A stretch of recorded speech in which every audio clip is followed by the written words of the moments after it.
The Dyatlov Pass Mystery, the disappearance February 1959, the Soviet Union. In the frozen wilderness of the Ural Mountains, 9 experienced hikers vanished during a winter expedition.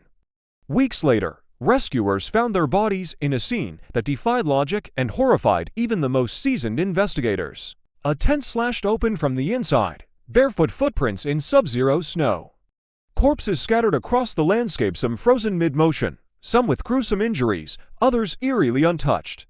One woman had no eyes, no tongue, another had broken ribs, without a single bruise on her skin. This wasn't a simple case of exposure, it was something much stranger. More than 6 decades later, the Dyatlov Pass Incident remains one of the most chilling and unsolved mysteries in modern history. So what really happened on that desolate mountain slope on the night everything went wrong? The group was led by Igor Dyatlov, a 23-year-old engineering student at Ural Polytechnic Institute. He was bright, determined, and deeply experienced in winter trekking. His team included 8 others, young men and women, most of them students also experienced and certified in survival and navigation.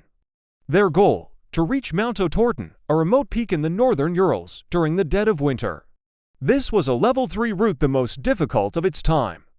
They set out by train, then truck, then skis. On January 27th, they left the last known settlement and entered the wild. One member, Yuri Yudin, turned back due to illness, unknowingly saving his life. The rest never returned. After days of silence, search parties were dispatched. What they found would fuel decades of confusion and speculation. The group's tent was discovered on a snowy slope, half buried, abandoned, and eerily intact, except for the gaping slash that had been made from the inside. Their belongings, boots, coats, food, were left behind, untouched. Outside, footprints in the snow indicated the group had walked, some barefoot, some in socks, into the forest in a single file. Near a tree, 2 bodies were found stripped to their underwear, their hands burned, as if they had tried to start a fire. Others were discovered later, some with crushed skulls, others with shattered ribs.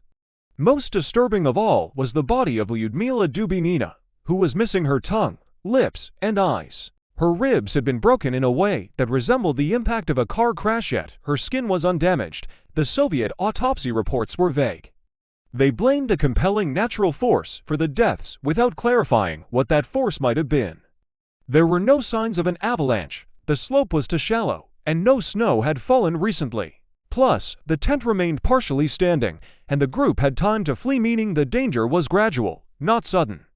So what drove these seasoned hikers to run into the freezing dark without shoes or coats? And how did they die in ways so violent, yet so clean? Some of their clothing tested positive for radiation, enough to be abnormal, but not lethal. Was it from contact with a military source? Or from an earlier exposure unrelated to the trip? This only deepened the mystery. Dozens of theories emerged. Some point to a Soviet weapons test gone wrong.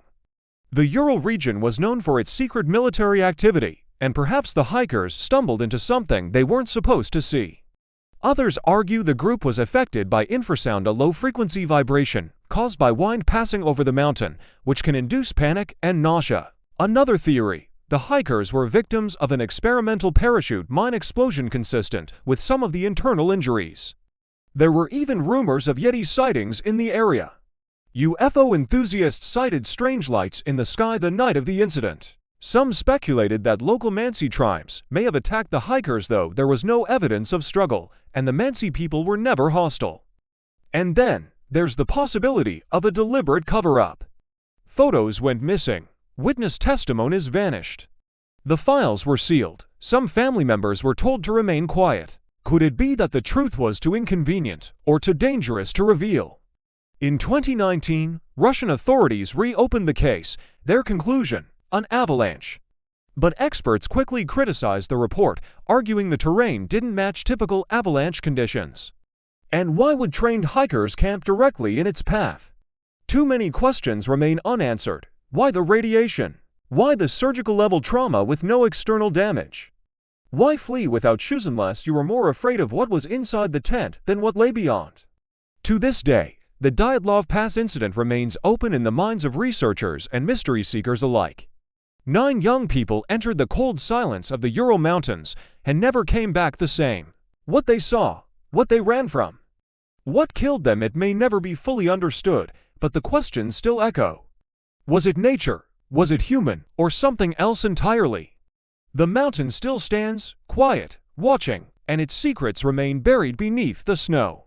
If you found this story fascinating, subscribe to the Timeless File, because history doesn't always give up its answers easily. Sometimes, it keeps them frozen in time.